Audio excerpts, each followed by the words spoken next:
Hi, welcome to session 2 of the Parent University, Setting Your Student Up for Success.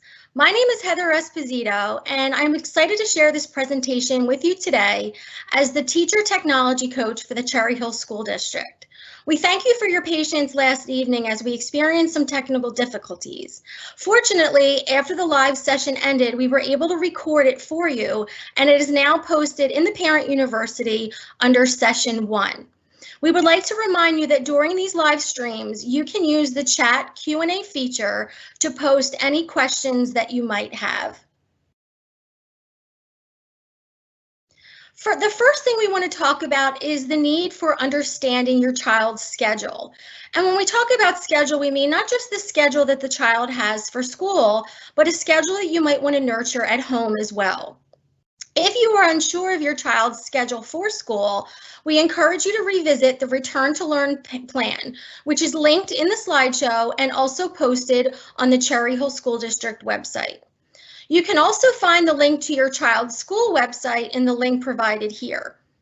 When working from home, it's essential to discuss a schedule that will work well for both you and your child to make the learning comfortable and successful from both home and at school. Environment. Certainly this is going to be unique to every family, but we have a few suggestions for you to consider. First, try to find a quiet spot in the home away from distractions like TV or cell phones or other family members who might engage in other activities and distract from the learning. Monitoring is also important. We certainly want you to monitor your child at home, but encourage independence as well. We encourage you to check in on your child periodically to monitor his or her progress. We also want you to make your child feel comfortable. Sometimes your child might want to work at a desk in their bedroom or at the kitchen table, and in other times they might want to focus on their working in a comfy chair or even on the floor. It is a good practice to be flexible to keep your child focused on schoolwork by being in a comfortable environment.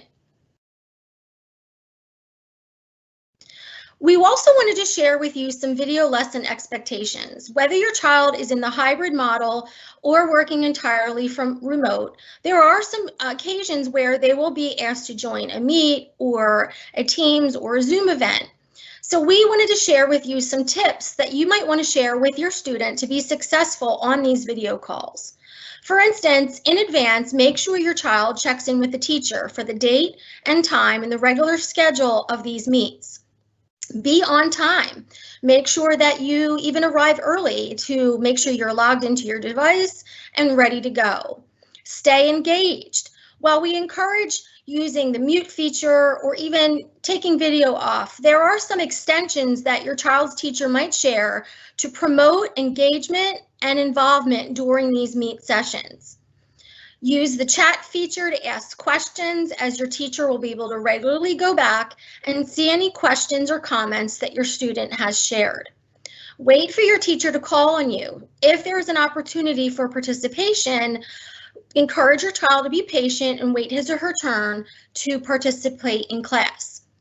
We also encourage you to start a regular note-taking system, whether it is a planner or a composition book divided for each class that your child is taking. Taking notes during a meet will help them remember important points to go back and review.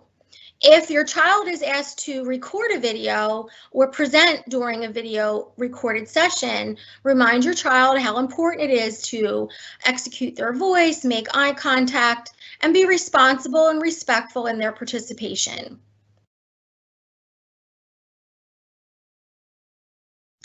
The next slide reiterates some of the things that I just mentioned, but we wanted to remind you again, whatever the platform being used, you always have some options, like logging on a few minutes early, but being sure that you're on time. Use your camera if you feel comfortable. We all know that some kids might be camera shy or might not feel comfortable initialing or ever using their camera to participate. Be sure to mute your microphone. Sometimes your teacher will be able to take your mute off or ask you to unmute yourself. Try to be in a well-lit area free from distraction and noise. And again, feel confident to use that chat feature to ask any and all questions. Finding the balance. We all know that September is going to be a trying and challenging time, full of emotions and stress at some times, but also exciting for sure. Check in with your child regularly. How is he or she feeling emotionally or mentally? Provide those necessary breaks. You might hear a teacher say, give your child a brain break. During that time, you can offer snacks, go outside, take a walk, run around the house, whatever that is that makes your child feel reset, ready to come back to learning and focus. We also encourage you to regularly review the day's plan, whether it's at the beginning of the day or at night, preceding the following day, or creating a weekly schedule that you can consistently come back to review to make sure that you are on time and on task. Communication is key. We want you to know that the teachers are working hard to make sure that you can easily and readily communicate them, whether it's sharing feedback or asking questions. Be sure to start the year by partnering with your child's teacher or teachers. Learn the teacher's best method of communication for you and your child, whether it's through email or Google Classroom, ClassDojo, whatever that might be. Your teacher will let your child know that at the beginning of the year, and be sure to regularly and consistently communicate that with them should you have any questions or concerns. Particularly if your child is struggling, communicate with the teacher right away to come up with a plan for success and/or reinforcement. And again, many of the platforms that the teachers will use this year do provide embedded feedback and regular communication tools for you, your student, and the teacher. Motivation, right? It's definitely difficult to be motivated sometimes when we're at home, just as it is when we're in class. We like to encourage a few things that are motivating but also educational, like reading. Whether it's a comic book, an article, a blog post, get your child excited about taking those brain breaks to read. Give your child choices and encourage ownership of his or her work. Communicate openly, and when you can, focus on your child's interests. I know that the teachers are hard at work tailoring and personalizing learning so that your child will find interest and their voice in their learning this year. And when you can, always share your enthusiasm for learning. Partner with your child, read a story together, practice a math problem together, and that enthusiasm and motivation will soar. Helpful hints for remote learning with your child. Again, some of this was already shared, but we wanted to remind you that you should really know your child's teacher's expectation for schoolwork completion. When are things typically due, whether it's on Google Classroom or turning it in another way. Your child's teacher will review those things with the student at the beginning of the school year, but we recommend that you know those expectations as well. And again, communicate with your child's teachers regularly and know their contact information. Prepare that daily schedule and preview lessons and assignments so that your students know the expectations for them for lesson completion.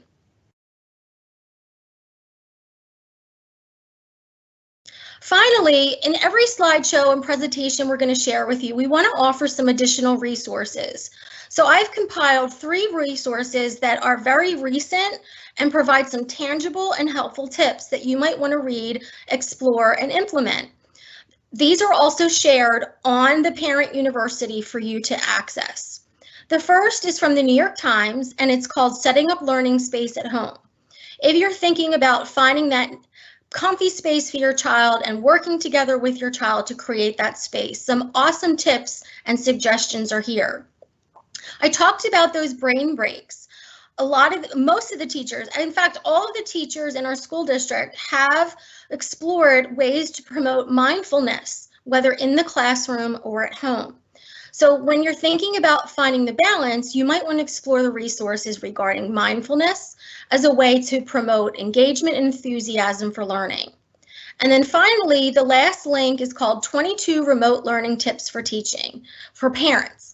This is an extra resource that might provide you with some individual tips that might work well for you and your child. So that is the end of the presentation.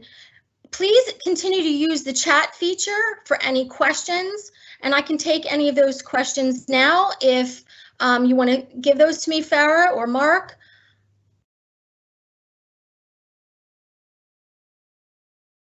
For right now, I do not have any. Wow. Levinsky? I agree. We have no questions in the chat. Okay. We are excited that you were able to join us tonight. We are excited that this was able to go off successfully. I want to share with you that next Tuesday, we are going to be focusing on how parents can successfully navigate Google Classroom with their child. We're going to have some startup tips if you're not familiar with Google Classroom, and some ways that you can help your child stay focused on schedule, to-do list, assignment completion, and the like.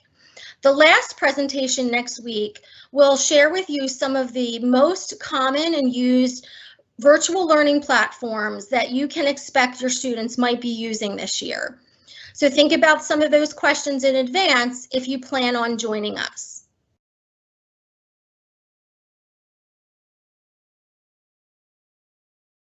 Thank you, Mrs. Esposito. Just a reminder to all of our attendees, the link for today's presentation can be found on the district website, which is www.chclc.org/parent university.